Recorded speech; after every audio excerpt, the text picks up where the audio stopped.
Assalamualaikum warahmatullahi wabarakatuh. Di sini saya Siti Aminah dengan Nova Darmawan Dwi Putro akan menjelaskan tugas UAS kecerdasan buatan jaringan syaraf tiruan. Subtopik pembahasan. Yang pertama, pengertian jaringan syaraf tiruan. Yang kedua, komponen jaringan syaraf tiruan. Yang ketiga, arsitektur jaringan syaraf tiruan. Yang keempat, fungsi aktivasi. Pengertian jaringan syaraf tiruan. Jaringan syaraf tiruan merupakan salah satu representasi buatan dari otak manusia yang selalu mencoba untuk mensimulasikan proses pembelajaran pada otak manusia tersebut. Buatan karena diimplementasikan dengan program komputer. Komponen jaringan syaraf. Jaringan syaraf terdiri atas beberapa neuron. Ada hubungan antara neuron. Neuron mentransformasikan informasi yang diterima melalui sambungan keluarnya melalui neuron-neuron yang lain. Pada jaringan syaraf, hubungan ini dikenal dengan bobot. Arsitektur jaringan neuron-neuron dikelompokkan dalam lapisan-lapisan. Yang pertama, neuron-neuron dikelompokkan dalam lapisan-lapisan.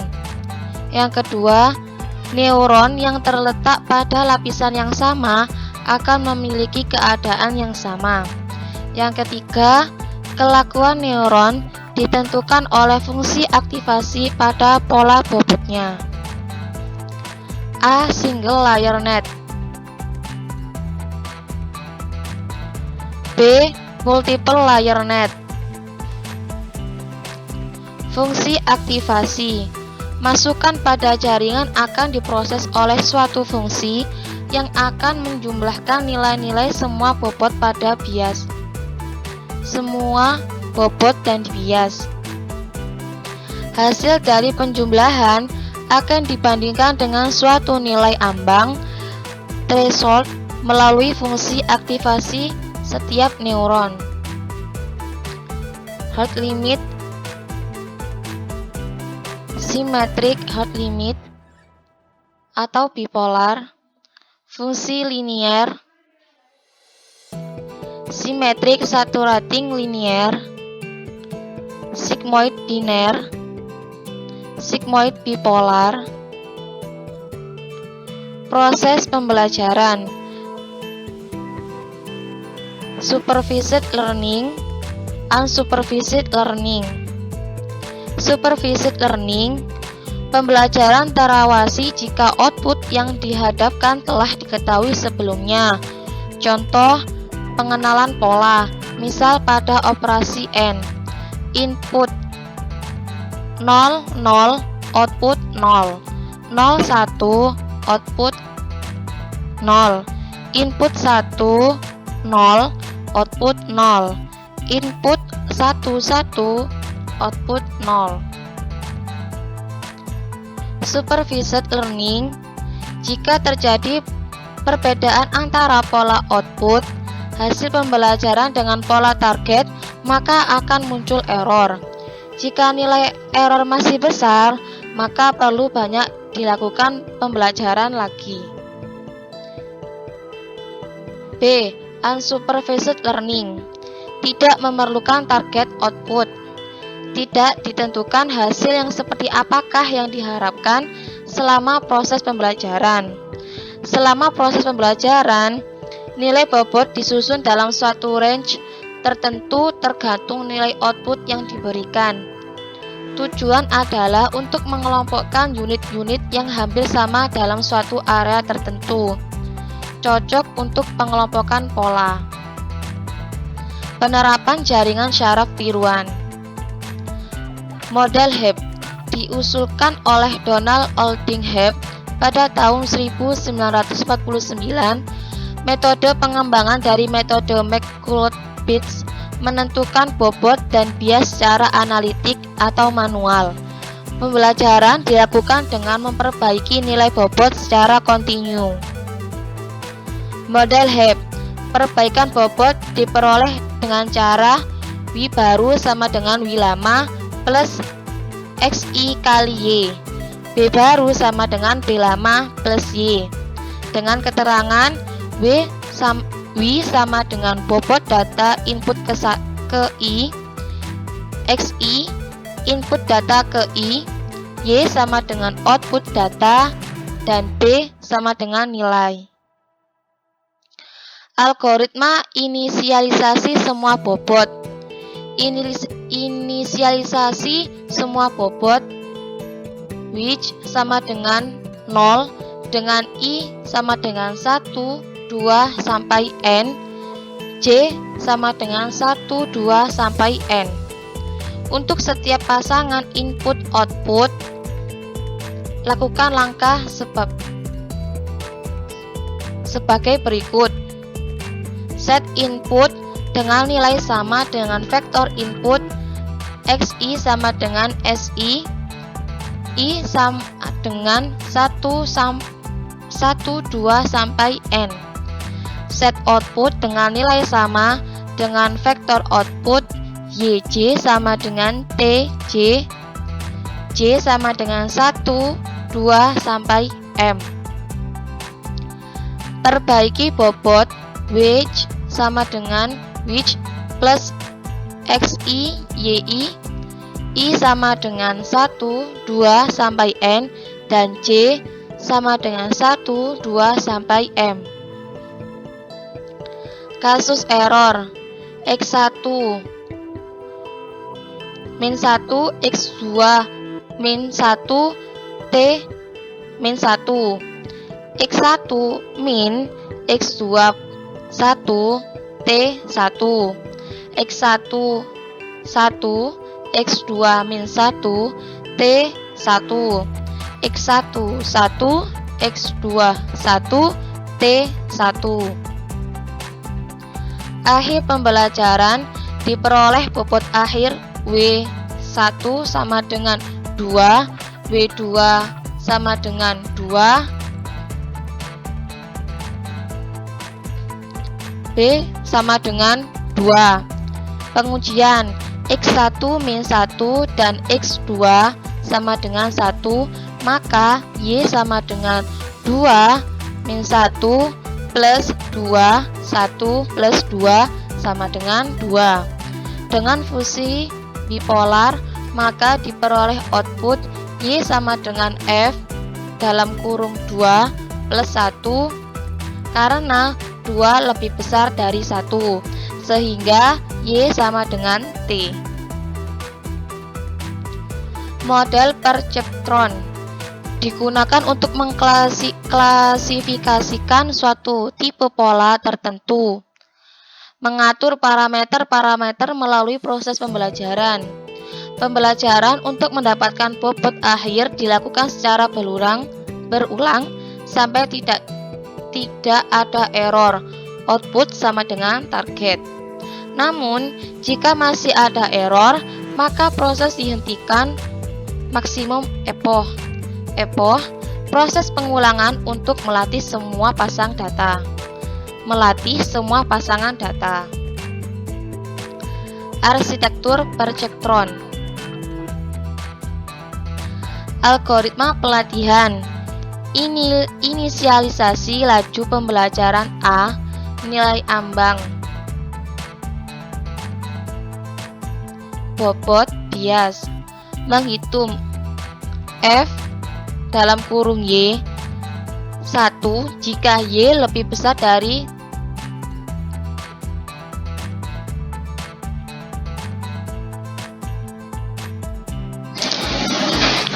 algoritma pelatihan. Inisialisasi laju pembelajaran A, nilai ambang theta, bobot bias. Menghitung F dalam kurung Y sama dengan 1 jika Y lebih besar dari theta, 0 jika kurang theta lebih kecil, Y lebih kecil sama dengan theta, min 1 jika Y lebih kecil sama dengan min theta. menghitung F dalam kurung Y sama dengan 1 jika Y lebih besar dari theta, 0 jika min theta lebih kecil Y lebih kecil sama dengan theta, min 1 jika Y lebih kecil sama dengan min theta. Jika Y tidak sama target, lakukan update bobot dan bias W baru sama dengan W lama plus A kali T kali XI. B baru sama dengan B lama plus A kali T. Ulang dari langkah 2 sampai tidak ada update bobot lagi. Kasus OR X1 0, X2 0, T 0, X1 0, X2 1, T 1, X1 1, X2 0, T 1, X1 1, X2 1, T 1. Inisialisasi A sama dengan 1, theta sama dengan 0,1, W sama dengan 0, dan B sama dengan 1.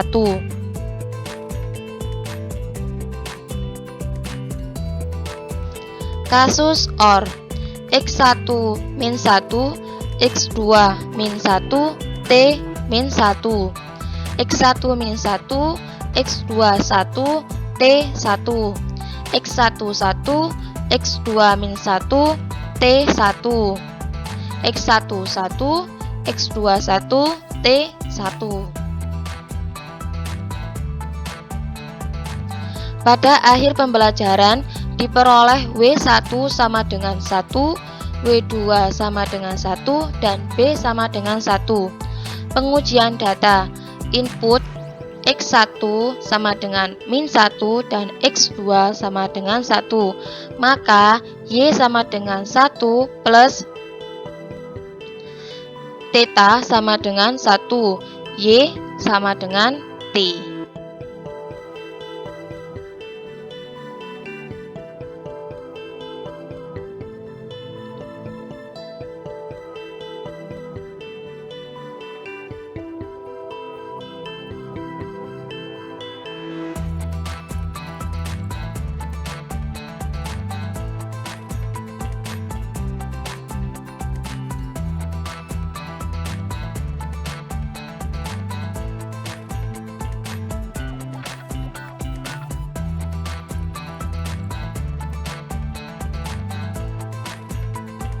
Berikut ini simulasi dari aplikasi memprediksi terjadinya hujan atau tidak menggunakan algoritma jaringan secara tiruan atau yang bisa disebut neural network. Dan di sini untuk membuat aplikasinya kita menggunakan bahasa pemrograman Java ya, dimana ada beberapa file, ada 3 file yang dihubungkan untuk menjadikan satu program dengan fungsi berbeda-beda. Mari kita simulasikan terlebih dahulu. Dan untuk masukkan nilai array kita ada 2 inputan karena kita menggunakan array 2 dimensi, jadi kita harus menggunakan 2 inputan. Untuk inputan pertama kita masukkan data tingkat mendung atau tingkat awan, dan untuk inputan kedua itu untuk kekuatan angin, dan untuk outputnya kita menggunakan range 0 sampai 1, yang dimana 0 sampai 0,5 itu tidak terjadi hujan, dan 0,5 ke atas akan terjadi hujan. Dan hasil output ini diambil dari beberapa data yang sudah disiapkan di sini, di mana ada array 2 dimensi dengan tipe double, di mana dimensi data pertama itu untuk tingkat awan dan data kedua untuk tingkat mendung. Dan output yang diharapkan ini sudah sesuai dengan data training yang di atas ini, 1 sama 1 sama dengan 1, ini menggunakan logika N. Dan sini ada beberapa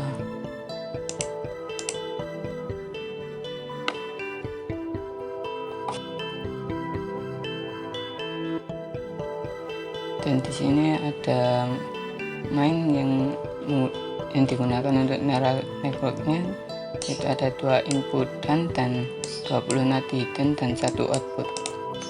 Dan untuk variabel nilai output kita menggunakan listable, dan untuk perhitungannya menggunakan data training X dan Y dengan nilai epoch 50.000.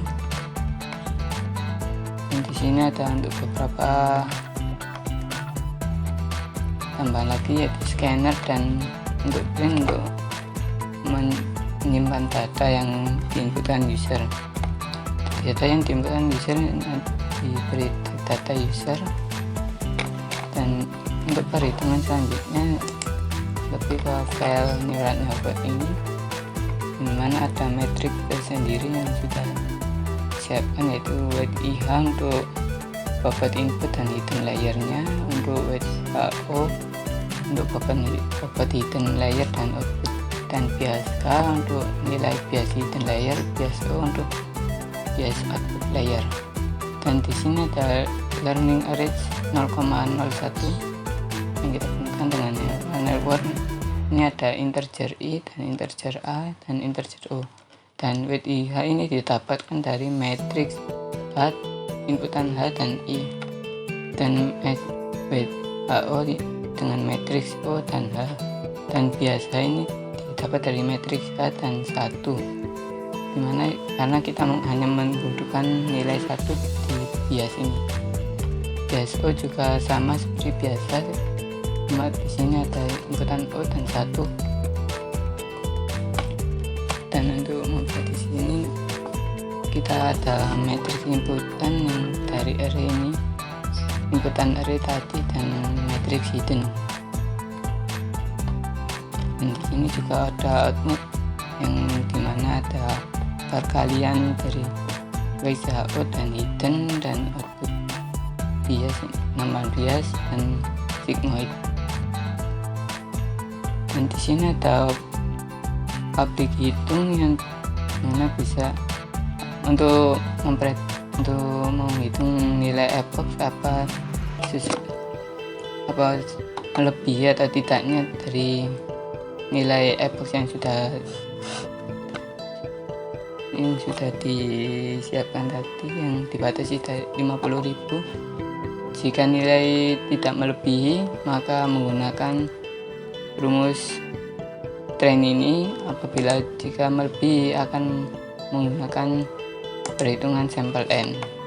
Untuk public training ini adalah alur dari perhitungan algoritma neural network yang bisa dilihat di sini. Metrik inputnya metrik dari array, dan metrik hidden metrik kali ini.